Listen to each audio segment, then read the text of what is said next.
Vážení diváci, vážení poslucháči, vítam vás pri ďalšom pokračovaní podcastu PAF s Ferom a dnes máme skvelého hostia Mišku Baranovu, ktorú týmto vítam dnes v našom štúdiu. Ďakujem veľmi pekne za pozvanie a pozdravujem aj ja všetkých divákov. Miška, keď môžem ja pokračovať ďalej po Mhm. Peťovi, tak tí, ktorí ťa nepoznajú, tak tým, že my sa poznáme, sme kolegovia zo záchrannej zdravotnej služby, sa poznám už roky, tak by som o tebe možno prezradil to, že pre niektorých si neznáma, ale pre ľudia, ktorí ťa sledujú možno na Instagrame, ťa nebudú poznať pod tvojim menom, ale poznajú ťa pod menom Mama zo záchranky. Tak ja by som ťa chcel spýtať, čo ťa viedlo k tomu, že si založila tú Instagramovú stránku a aby si aj trošku ozrejmila, že kvôli čomu to všetko vlastne robíš. Tak prvotná myšlienka úplne vznikala možno, že ešte niekedy veľmi, veľmi dávno, kedy sme nastupovali a boli sme takí iniciatívni mladí záchranári, kedy sme si povedali, že nejakým spôsobom chceme dostať tú našu prácu na verejnosť alebo tak, aby ľudia vedeli o tom, o čom je naša práca. A keď som bola na materskej a zažila som pár dosť kritických situácií s našimi deťmi, kedy som si povedala, že keby nie som záchranár, tak asi by to skončilo zle, tak som si povedala, že koľko rodičov proste existuje takých, ktorí absolútne netušia, ako majú naložiť s vlastnými emóciami, s vlastným stresom a možno ako to spracovať. Tak som si povedala, že možno, že to bude takáto cesta a vyskúšala som to cez takýto príznačný cez takéto príznačné meno, že mama zo záchranky. Tým, že som aj mama a pracujem na záchranke, tak som si povedala, že vyskúšam, uvidím, že čo to bude. No a malo to veľký úspech. A teda keď prišli prví sledovatelia, tak som neverila odkiaľ. A už je to vlastne 3. rok, čo takto pôsobím. A tých sledovateľov naozaj pribúda a môžem povedať, že ich je tam teraz naozaj veľká kopa. Koľko ich je? Aktuálne je ich tam takmer 22 000. Wow, tak to my sme Takže. tu na amatéri, tu na Ferom. Myslím, že ti môžeme len slepo závidieť, ale v dobrom, úprimne. My začíname stále ten podcast niečím takým, že chceme vedieť, kto vlastne Miška Baranová je. Hej, teraz si nám povedala jednu z vecí, ktorá je tvojou takou črtou, že si založila takúto zaujímavú iniciatívu, ale kto vlastne Miška Baranová je? Povedz nám niečo zo života, že odkiaľ si, prečo si sa dostala napríklad k tomu, k záchranke a tak ďalej. Tak je plac je tvoje. Ďakujem veľmi pekne. A takže Miška Baranová je obyčajné dievča, môžem povedať, z Liptovskej dediny, ktorá absolútne netušila, že jej smer bude záchranka, pretože mala úplne iný sen na strednej škole, ale vlastne moja kamarátka, dlhoročná od samého detstva, mi povedala, že Miška, ty proste na pedagogiku ísť nemôžeš, to by si sa s koňom zrazila, ako sa hovorí. A vraví, ty s tvojou povahou môžeš ísť buď proste do vojska, k policajtom, alebo na záchranku. A ja som vtedy tak akože ostala hotová, že záchranka, a to akože, čo to vlastne znamená, kto tam vlastne robí, lebo som si myslela, že tam vlastne pracujú len lekári. Tak som to pozrela na internete, zistila som, že Prešovská univerzita mala deň otvorených dverí, tak som sadla do auta spolu s ocinom. Išli sme do Prešova a tam som sa vlastne zamilovala na prvý pohľad. No a povedz mi, že prečo si mysleli tvoji blízki ľudia, ktorí ťa poznajú, že práve si ty tá predurčená ísť do takých mužských kolektivov? Lebo si spomínala, že buď vojaci alebo záchranári, kde ich je veľa naozaj tých mužov, že čo je to, prečo ťa takto odhadli? Podľa mňa je to tým, že ja som taká energická a mala som také... Mám tam skôr také sklony ku chlapčenským aktivitám a nie ku dievčenským. Nie som také typické dievča, že teraz ma posadia a budem robiť nejakú možno, že kancelárskú robotu, šminky, nákupy a podobne, ale že skôr som naozaj vyrastala som v chlapčenskom kolektíve. Či už v športe, v ktorom som vlastne robila niekoľko rokov, tam som bola čisto v chlapčenskom kolektíve, v škole som takisto mala viacej chlapčenských kamarátov ako dievčenských. A som taká bola skôr akčná. Bavili ma filmy od Jackieho Chana a Rýchlo a zbesilo. Točila som sa okolo aut. Takže majaky, to je moja srdcovka.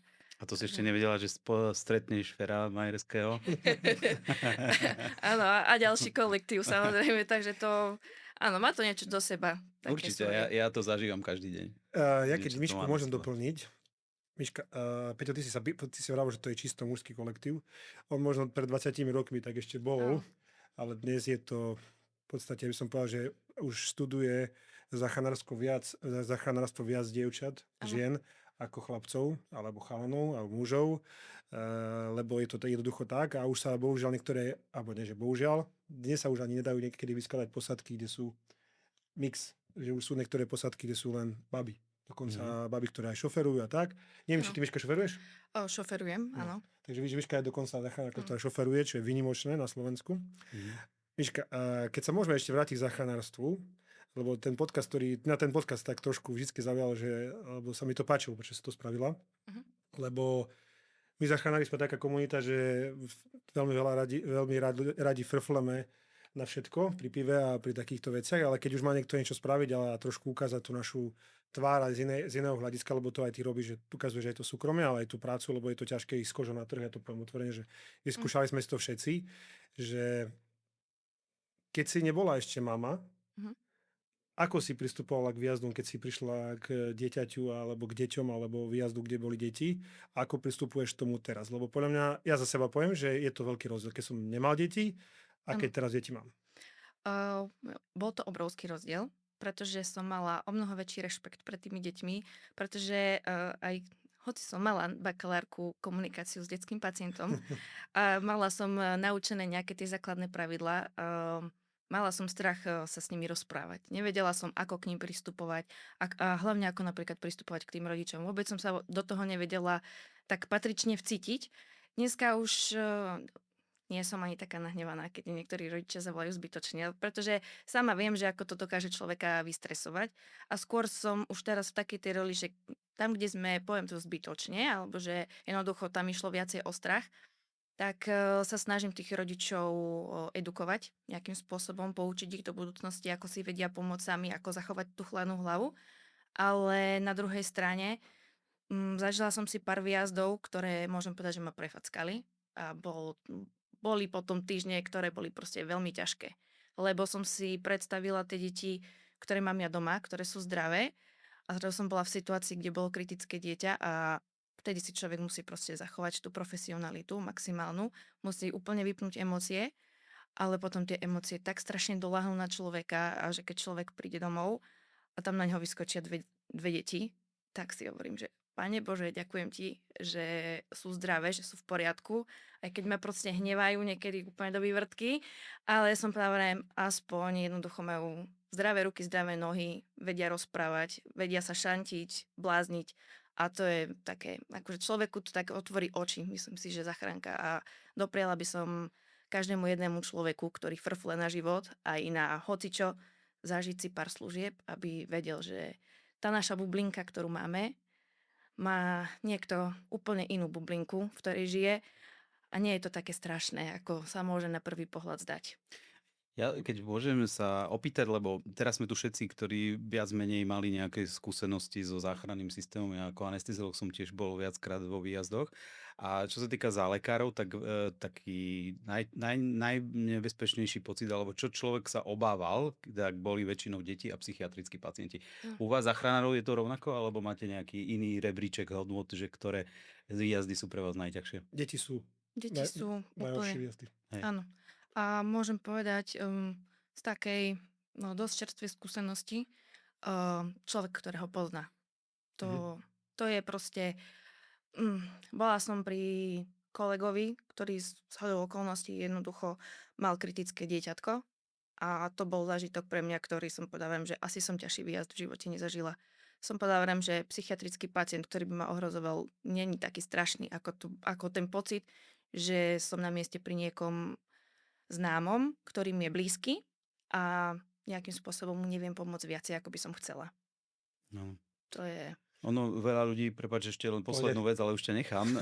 Veľa ľudí si ani veľmi neuvedomuje, ako zodpovedná náročná tá práca je a ako Aj tí záchranári riskujú život, aj lekári prídu ku pacientovi, hlavne tí psychiatrickí, kde naozaj nevieš, čo sa stane. Ja si presne pamätám jednu tiež taký prípad, kedy došlo k pobodaniu mojej kolegyne a mala trvalé následky. Proste a chirurgička nevedela operovať, lebo jej ruka vlastne proste už nemá tú hybnosť, akú mala predtým. Čiže ty naozaj nikdy nevieš, čo ťa tam môže čakať, takže Presne klobúk tak. dole pred vami a je to práca, ktorá je veľmi zaslušná, ale môže dopadnúť aj zle. Vy ste mali už nejaké takéto skúsenosti negatívne, Feri alebo Miška? Mala som aj, aj také, že keď som sa na to spätne potom pozrela niekoľko rokov dozadu, že moja zlata, ty si mala šťastie, že si vtedy s horúcou hlavou vbehla niekde, kde si absolútne netušila, čo sa deje. Bez kolegu, bez všetkého, bez vybavenia, bez vysielačky. A vbehla som do bytu plne.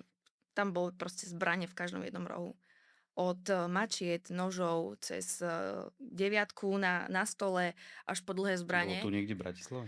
Nie, bolo to, bolo to u nás v Martine, ale nakoniec akože potom sa expertizou prišlo na to, že to boli airsoftové zbranie, ale všetky tie ostatné mačety a nože boli skutočné a teda ako nebolo mi všetko jedno, keď som si uvedomila, kde vlastne som a som tam sama. Dneska už pristupujem úplne inak do takého výjazdu, a teda do každého výjazdu. A aj vlastne možno pol roka dozadu som tiež mala podobný výjazd, kedy psychiatrický pacient, ktorý chcel ubližiť sám sebe, rodina ho teda zavrala do pivnice, my sme išli do pivničných priestorov a ja sama o sebe nemám rada pivničné priestory. Tak som tak akože išla kúsok za rodinou, aby som mala nejaký bezpečný priestor. A presne za dverami, ako som predpokladala, tak bol ten pacient a s nožom nad hlavou, ako nešiel proti nám, nešiel ani proti tej sestre, ktorá tam vlastne bola. Išiel sám proti sebe, ale človek v tej skratovej situácii, keď ho človek vyruší, nevie, Čo sa môže ako stať. môže zareagovať. Keď Takže môžem Mišku doplniť, ja keď som nastúpil, tak ja som mal 19 rokov, som nastúpil tu v Bratislave. A mal som takého kolegu, ktorý vyzeral ako naozaj taký 90 rokov výpalník, holá hlava, taký úrovský chlap, potetovaný. A je to jeden z najlepších ľudí, aký dodnes na záchranke poznám, ešte stále pracuje na východnom Slovensku, Boris Lackovič sa volá. A on ma vtedy naučil také veci, ktoré som dovtedy, a stále som ich používal, že keď máš pacienta, ktorého nepoznáš a ideš s ním do sanitky, tak si ho vždy prehľadaj. A robíš to tak nenápadne, že prídeš a že mu akože pomáhaš nastúpiť a si ho tak akože poťapkáš od ramien dole a až po nohavice. A dvakrát sa mi tak stalo, že som zistil zrazu, že pacient má nôž alebo niečo také a už sa vedel na to pripraviť, že aká situácia môže nastať. A to bolo to, že tí starší kolegovia, ktorí tie skúsenosti mali, lebo v škole nás to nikto nenaučil, ani nás to nikdy nenaučil, lebo každý človek je iný, každý človek inak reaguje v tej stresovej situácii, že nám to odozdali a ja som tu potom tiež učil tých nových kolegov, ktorí prišli. Ale Miška, si žena, ale ja za seba takisto môžem povedať, že sme síce záchranári a každý si myslí, že sme stroje, ktoré nemajú emócie, že proste sme so všetkým vyrovnaní a že nič sa nás nemôže rozhodiť, lebo prichádzame so smrťou každý jeden deň do kontaktu. A určite si mala výjazd, ktorý ti ostal v srdci, alebo som povedal tak, že na ňom niekedy myslíš, že myslím si, že si určite niekedy aj poplakala však. Lebo ja som si poplakal. Áno, niekoľkokrát. Už keď som videla aj vlastného manžela, lebo manžel je tiež záchranár, keď som videla už manžela so slzami v očiach, akože po službe, alebo že mu bolo ťažko, tak vravím si, ako každý si povie, každý hrá frajera, na tej stanici sme všetci všetko v pohode. A zo všetkého si robíme tak akože kvázi srandu, to všetko tak ako nadľahčujeme, ale dám ruku do ohňa za to, že každý jeden z nás si prežil situáciu, ktorá jednoducho mu otvorila oči a povedal si, že OK, tak toto musím chvíľku spracovať a potrebujem tak akože chvíľočku sám pre seba. A naozaj je to náročné pracovať s tými emóciami a človek na to vôbec není pripravený.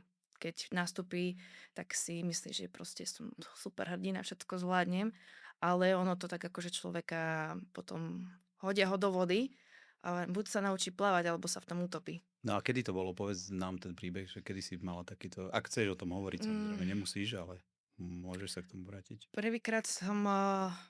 mala som takých situácií viacej.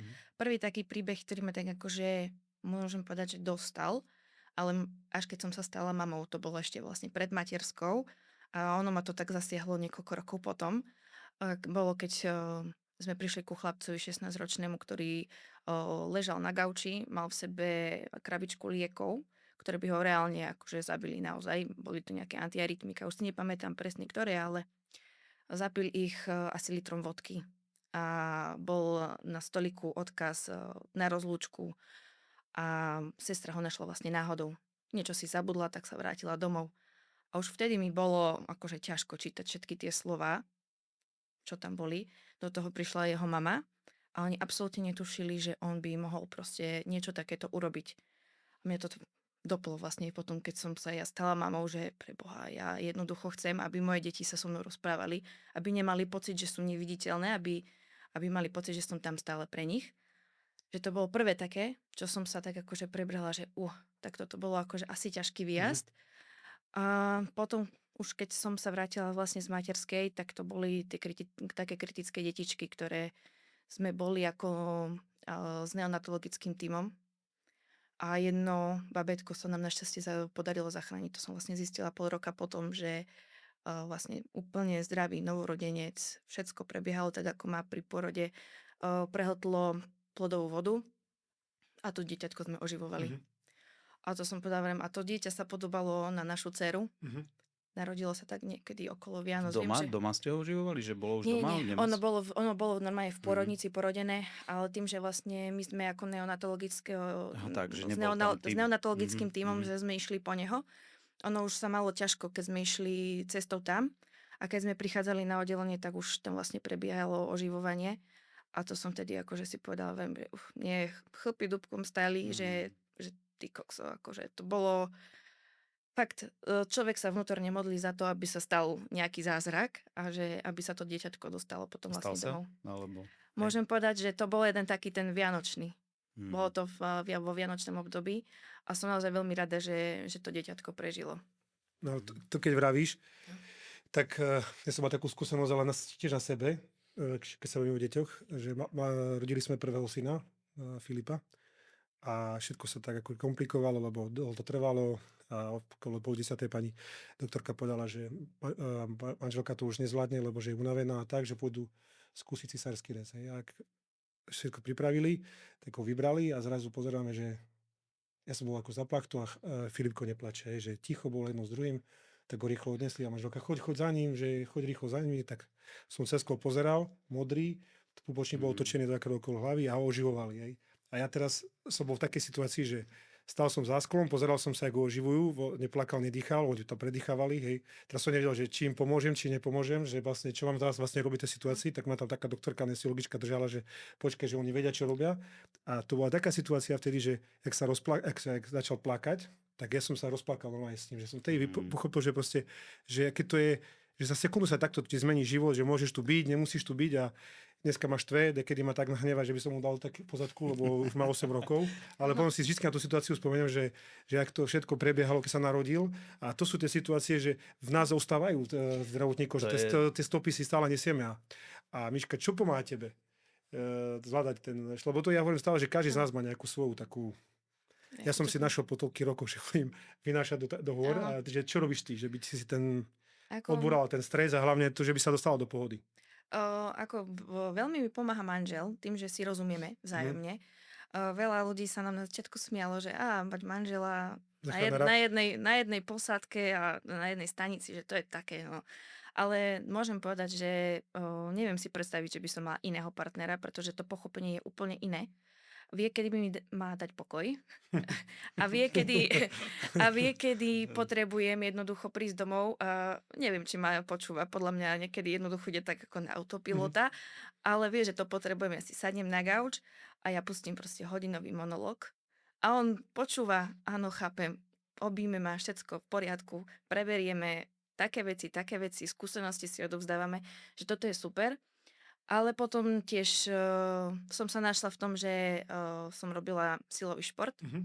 Takže si chodím vlastne takto vybuchať svoje emócie aj takto mimo. A čo robíš? Box? Taekwondo? Čo? Robila som takedy vzpieranie. Takže vrátila som sa do týchto vôd, aj keď už teraz vlastne nerobím také originál. Skúsila som crossfit. A teraz tým, že mi skupinové tréningy nevyhovovali časovo, tak som to tak akože tak poňala na svoju dráhu, že Sama sebe. Sama sebe si idem. Ešte jednu otázku mám, lebo trošku sa vrátim ešte k tomu záchranárstvu, lebo však my sme tiež ako záchranár, lekár. Ja som sa ťa pred touto reláciou pýtal, že teda či robíš radšej na RZP alebo RLP a povedz nám, ako sú tie vzťahy medzi lekármi a záchranármi, ako to ty vnímaš? Je to dobrá partia, nie? Si tam spokojná, alebo ako to vnímaš? Tak samozrejme, vždycky to záleží na človeku, aký je človek povaha. Ja som tá povaha, že ja sa porozprávam s každým, s hocikým, mne to je jedno o čom, tak ako som sa smiala, že s takým o paradajkách, s takým o jadrovej fyzike. Ak cítim, že ten lekár je v pohode, že chce sa rozprávať na tej stanici, že potrebuje nejakú pomoc alebo čokoľvek, lebo veď tí lekári väčšinou prídu z ARA a moc tej záchrankovej praxe jednoducho nemajú. A tak keď vidím, že príde nejaký lekár, ktorý jednoducho sa ma niečo opýta, tak nemám problém povedať, že jasné, poď ukážem ti.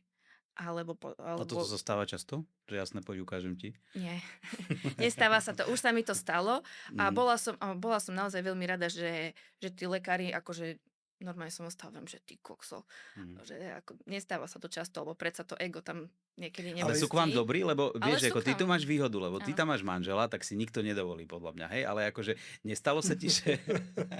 Myslím si to teda, Ja neviem, si to či to tak nemyslím, je. že takto to je, ale Ale tak máte priestor, Tak povedzte. akože ako to je. začiatky boli ťažké. Mhm. To akože poviem na rovinu, že začiatky boli ťažké, kedy sme si každý museli vypiť svoju šálku Mhm. a potrebovali si nás nejakým spôsobom otestovať. Niektorí boli aj netaktní na adresách pri Mhm. pacientoch, samozrejme to sa jednoducho, vravím, záleží od povahy.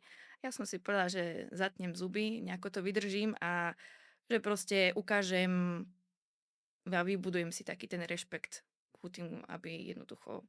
ja budem trošku tvrdší, Áno. lebo chápem Mišku.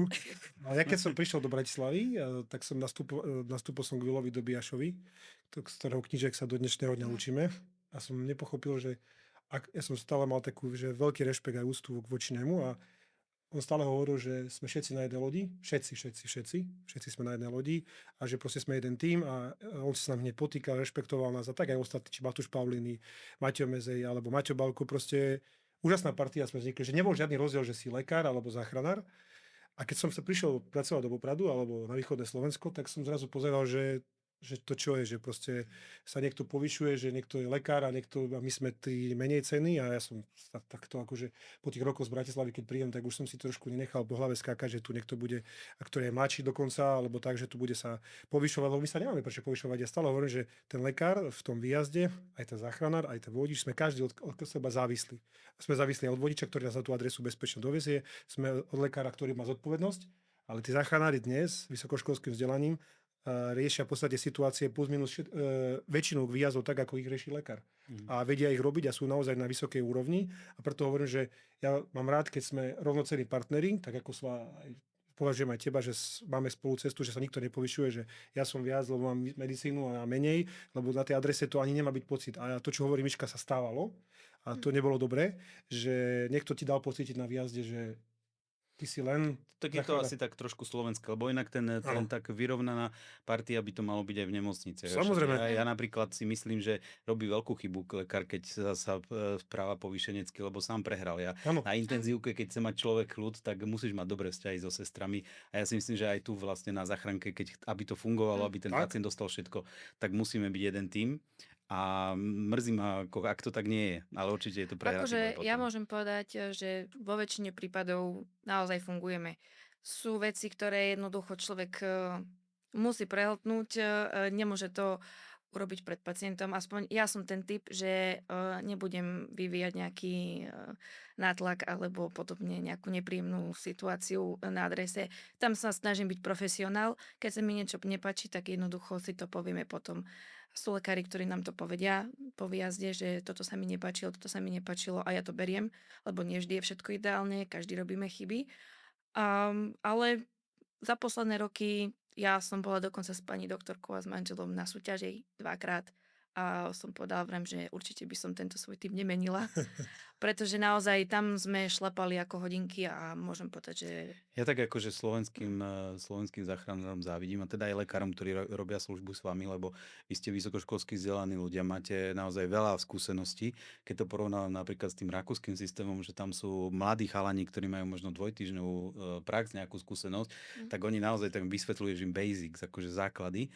Aj tak to nejako funguje, ale ten vzťah, ako ten lekár má oveľa väčší stres, ako keď má vysoko skúsený tím, tak to funguje úplne inak. Možno ešte jednu vec, ospravedlňujem sa, ale mám ešte takú otázku, že či ste mali pacienta, ktorý u vás v sanitke zomrel? Mali ste nejaký takýto prípad, že v sanitke zomrel, že boli ste pri tom? Jasné, áno. Hej, viackrát. a nezamalovalo to vami, alebo berali ste to tak, že no proste nepodarilo sa ho oživiť, alebo čo s tým? Buď to boli, prepáč, ak som ti Kľudne, skočila. kľudne. Buď to boli vlastne takí tí pacienti, ktorých sme už brali s tým, že zomierajú. A nemohli si ich nechať doma? Bol tam taký natlak rodiny, že oni chcú, aby sme ich zobrali. A tu nás sa tak akože niekedy toto mne osobne tak akože vadí a niekedy na tých rodinách, že vrem tie posledné minúty by som si ja osobne radšej predstavovala úplne inak. Ale niektorí tí ľudia si to veľmi ťažko dajú vysvetliť, že ten umierajúci je lepšie, keď je doma a je s ním rodina, ako keď umrie v sanitke sám. A robí sa nejaký zbytočný zákrok na ňom, lebo jednoducho štandard nepustí. Alebo to proste boli také infaustné stavy, ťažké úrazy, kedy sme jednoducho vedeli, že ten človek naozaj má minimálnu šancu prežiť. A aj napriek tomu, že sme urobili všetky kroky, ako sme mali, tak môžeme mať vlastne čisté svedomie, že jednoducho viacej sa nedalo. A myslíš, že by pomohlo to, čo chceme trošku presadiť, takéto vopred vyslovené prianie, že človek za života by si napísal, že či si želá byť oživovaný alebo nie, by to mal niekde spísané, že keby ste išli k takémuto pacientovi, tak by ste to mali napríklad na stoliku napísané, že napríklad si neželám, aby ste ma resuscitovali. Pomohlo by vám ako záchranárom niečo také v praxi? Akože bavili sme sa o tom. No. Áno, bavili sme sa o tom na staniciach. Aj vlastne vždycky bola o tom taká debata už dlhé roky, že jednoducho veď je nejaký status neresuscitovať, ale u nás je to veľmi ťažko legislatívne na tom. Jednoducho sa to nerešpektuje nejakým spôsobom. A ak by niečo také bolo a ten záchranár by mal istotu, že jednoducho môžem to tak urobiť, keď to vysvetlím dostatočne, ten pacient si to proste želal. Boli by sme veľmi radi a určite by sme boli spokojnejší, ak by sme jednoducho vedeli tých ľudí nechávať doma. Bez toho, bez nejakých zbytočností a bez nejakých zákrokov, ktoré naozaj tomu človeku už robiť nemusia. Ani hlavne už nepomáhajú, lebo je v terminálnom stave a zomiera. Ja doplním Mišku, že tí ľudia si zaslúžia aj dôstojné umieranie a hlavne tí, ktorí trpia na nejaké onkologické ochorenia a chcú zomrieť v pokoji doma. A mňa to niekedy aj tak trápi, že tá rodina niekedy viac na to tlačí ako ten človek, lebo pre mňa každý by mal mať nejaké to dôstojné, že sa má rozlúčiť s rodinou, byť s svojimi najbližšími a v pokoji odísť. A nie, že robí tam na ne všetky možné úkony a ešte trápiť ho. Čiže ja v záchranke myslím, že v týmto problém nebude. Miška, ešte skrátke, viem, že tá téma je teraz taká silná na Slovensku a ty myslím, že tiež sa to teba týka aj osobne aj tak, že čo hovoríš na momentálne na situáciu, ktorá sa deje v záchrannej zdravotnej službe? Už sme prešli do politiky. To nie je politika, len to je situácia, ktorá sa stala. Ale áno, dobre. Ako môžeme povedať otvorene, že cítiť napätie. Cítiť veľkú neistotu a nespokojnosť. Lebo jednoducho vieme, kam sa naše záchranky posunuli. Za posledné roky vieme, vďaka čomu to je.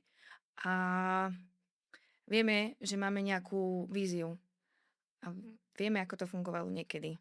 A ak by sme sa mali vrátiť do týchto vôd, tak myslím, že každý rozumný záchranár, ktorý nie, že chce mať pokoj na stanici, ale chce naozaj efektívne pomáhať, tak by takúto zmenu určite neprijal. Alebo určite ťažko by primal. Môžeme ešte teda, aby sme neskončili tak smutno, hovorili sme o smrti a hovorili sme teraz o tej pripravovanej reforme, tak povedz nám na záver, Miška, taký najvtipnejší alebo najsmiešnejší prípad, ktorý si riešila, ktorý ťa naozaj že zo srdca rozosmiel. Fúha. Ťažká otázka. Ťažká otázka, lebo akože Tak kadečo sme pozažívali. Nemusíte, ale Kadečo sme pozažívali akože od toho, ako pani v DZS-ke flirtovala s kolegami a podobne. Nebol to tvoj manžel, hej? Nie. Ale mala som službu aj s ním a teda bolo takedy ťažké sledovať, ako na ňoho ľudia reagujú a ja nemôžem sa tak akože vyhradiť, že halo, toto Ale je aj moje. naopak, určite aj naopak. To musel Takže si aj on... je to niekedy zaujímavé, ale pamätám si takých dvoch bezdomovcov, pánov, ktorí tak akože sa tak snažili zahrať divadielko, potrebovali sa samozrejme dostať niekam do tepla. A to sme boli zhodou okolností na RLPčke, mali sme hlasanie ako bezvedomie, že tam prebiehajú nejaké krče, my sme prišli, samozrejme, že tam neboli ani krče, ani bezvedomie, ani nič. A pani doktorka bola ešte taká, že nevedela, ako to teraz ideme uhrať, aj vrem, neboj, nič to necháme na nás, vrem, my starí ostrielaní RZPčkári, tak vrem si, no čo chlapci, vravím, čo potrebujete, dostať sa do tepla. A nie, to oni potrebujú peniaze, nemajú lieky a vrem si, nemáte lieky, alebo ich neužívate. No, takže oni nemajú peniaze, ja vrem si, no dobre, a teraz sa vás opýtam na rovinu, na alkohol peniaze boli. No, tak viete, ako to vrem, no, a povedzte mi na rovinu, čo sa stalo. Tam odfúkol stan, tak sme sa potrebovali dostať do tepla. Ja som vtedy akože ostala, a teraz som rozmýšľala, vrem, že či budem nahnevaná a budem po nich kričať, alebo či jednoducho vrem si, no tak chlapci, na budúce treba stan len dobre ukotviť. A vrem, a choďte si pohľadať nejaké iné miestečko, ale vrem, ale bohužiaľ tu nás sa cesty naše končia, keďže nemáte žiadne ťažkosti. Dovidenia. To bolo také, no, Odfúkol stan. jedno z takých tých vtipnejších. Miška, ja ti ďakujem veľmi pekne. Ja som sa veľmi tešil, lebo ja sledujem tvoju prácu, ktorú robíš nielen v práci ako zachránarky, Už teraz začnem aj ja teda. ale aj to, čo robíš a pokračuj v tom ďalej. Aj keď to budeš mať teraz trošku ťažšie, lebo nie je to tajomstvo asi, že čakáš tretie babetko, čo budeš mať teraz zaujímavé. Tak nech to hlavne dobre dopadne, aby Ďakujem sa veľmi pekne. narodilo zdravé babetko, aby ste boli šťastní ako rodina. 1+1 je 5, ako si to mala na Áno, Instagrame. presne tak. Tak nech to vyjde. Pozdravujeme pána manžela a pokračuj v tom ďalej, lebo aj takých ľudí, ktorí sa neboja hovoriť o našej práci, myslím, že Slovensko potrebuje, ktorí hovoria o tom, čo záchranári robia a aké pocity majú, lebo ako si sama povedala, nie sme stroje, sme ľudia a chceme každému pomôcť, ako najlepšie vieme. Takže držím ti palce v tehotenstve a som veľmi rád, že si prišla. Ja sa pripájam a toto bola mama zo záchranky alias Miška Baranová. Presne tak. Ďakujem veľmi pekne aj ja za pozvanie. Ďakujem pekne.